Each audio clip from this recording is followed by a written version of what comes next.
Kepala sekolah berperan penting dalam membangun budaya refleksi di satuan pendidikan. Jika kepala sekolah sudah memiliki pemikiran yang reflektif, maka akan mudah menularkan kebiasaan reflektif kepada rekan-rekan guru. Nantinya, guru-guru yang reflektif dapat membantu murid menjadi pribadi yang reflektif pula. Apa tantangan yang biasa dihadapi para pemimpin sekolah dalam membangun budaya refleksi di satuan pendidikan? Satu hal yang saya rasa sangat menantang adalah memulai dari diri saya sendiri. Awalnya, saya merasa cukup dengan menjalankan kebiasaan yang sudah ada dari tahun ke tahun, toh semuanya berjalan baik-baik saja dan saya merasa cukup puas. Namun kesadaran datang ketika saya melihat bahwa para guru juga terjebak dalam kebiasaan yang sama setiap tahunnya. Tidak ada hal baru yang dilakukan di kelas, sehingga murid-murid bosan. Saya mulai khawatir dampaknya kepada murid. Dari situ saya mulai introspeksi dan berefleksi tentang saya selaku kepala sekolah. Saya membuka diri terhadap umpan balik dari guru-guru dan staf sekolah. Menerima kritik bukanlah hal yang mudah bagi saya. Tetapi saya menyadari pentingnya memahami perspektif mereka. Dari situ, saya menyadari bahwa ada banyak ruang untuk pertumbuhan pribadi dan kesempatan untuk meningkatkan kinerja sekolah.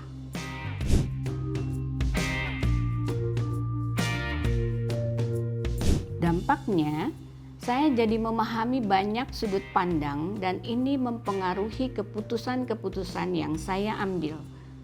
Komunikasi saya pada guru dan staf juga lebih baik. Mereka lebih terbuka dalam menceritakan kendala yang dihadapi dan menerima saran. Saya melihat bahwa guru-guru juga mulai menerapkan saran-saran tersebut di kelas yang membuat proses pembelajaran menjadi lebih bervariasi dan bermakna. Saya menyadari bahwa budaya refleksi ini harus dimulai dari saya sebagai kepala sekolah. Melakukan refleksi juga butuh waktu dan konsistensi, bukan hanya dilakukan satu kali lalu selesai. Melalui refleksi berkala, saya dapat mengidentifikasi kekuatan dan kelemahan dalam kepemimpinan saya, meninjau keputusan yang diambil, dan mengevaluasi dampaknya terhadap warga sekolah. Hal ini membantu saya mengembangkan strategi kepemimpinan yang lebih efektif dan adaptif.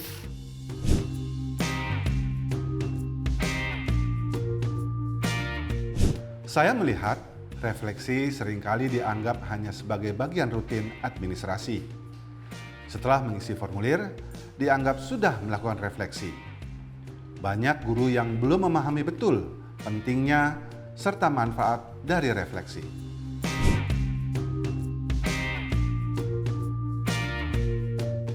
Pertama, saya mencoba menunjukkan sikap reflektif dalam keseharian, baik itu saat berbincang di ruang guru atau saat makan siang bersama. Saya ingin menunjukkan bahwa berpikir reflektif perlu ada dalam keseharian, bukan hanya sewaktu-waktu atau jika diminta saja. Kedua, saya berperan sebagai rekan belajar refleksi.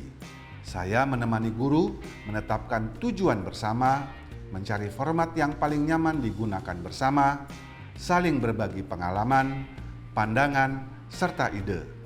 Saya ingin menciptakan lingkungan yang saling mendukung, konstruktif, dan terbuka. Terakhir, saya memastikan adanya tindak lanjut dari hasil refleksi mereka. Tidak hanya selesai pada pengumpulan formulir seperti yang saya ceritakan di awal. Dengan begitu, saya harap para guru dapat merasakan manfaat nyata dari berefleksi. Pandangan mereka jadi berubah dari yang hanya sekedar administrasi semata menjadi kebutuhan yang sangat terasa manfaatnya.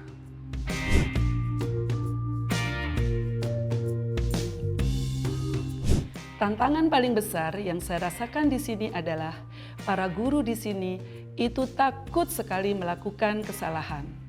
Rasanya jika melakukan kesalahan, itu adalah akhir dari segalanya. Padahal kesalahan itu bisa diperbaiki. Kesalahan adalah proses belajar.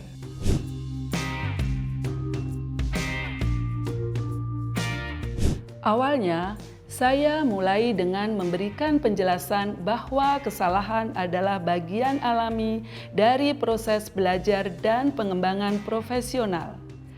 Saya juga berbagi pengalaman saya dalam melakukan kesalahan, cara memperbaikinya, dan dampaknya dalam perkembangan diri saya. Tidak hanya menjelaskan, saya juga menciptakan ruang yang aman untuk guru berbuat salah. Ruang untuk mencoba hal baru dan menjadi rekan diskusi mereka dalam membuat rencana hingga refleksi. Saya mencoba bersikap positif terhadap kesalahan, memberikan umpan balik yang konstruktif dan apresiasi atas upaya mereka. Apresiasi adalah salah satu umpan balik yang penting. Apresiasi dapat menumbuhkan kepercayaan diri guru dan menjadi motivasi untuk terus berkembang dan mencoba hal baru.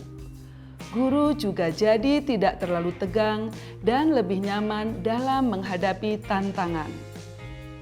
Harapan saya, apresiasi ini dapat mengurangi rasa takut akan membuat kesalahan dan menciptakan lingkungan yang mendukung pertumbuhan dan pembelajaran berkelanjutan di sekolah. Itu tadi beberapa tantangan yang dihadapi para kepala sekolah dalam membangun budaya refleksi di satuan pendidikan mereka masing-masing. Bagaimana dengan Bapak Ibu? Tantangan apa yang biasa dihadapi? Semoga video ini bisa membantu Bapak Ibu memahami tantangan serta tindak lanjut yang bisa dicoba dalam membangun budaya refleksi di satuan pendidikan. Selamat mencoba!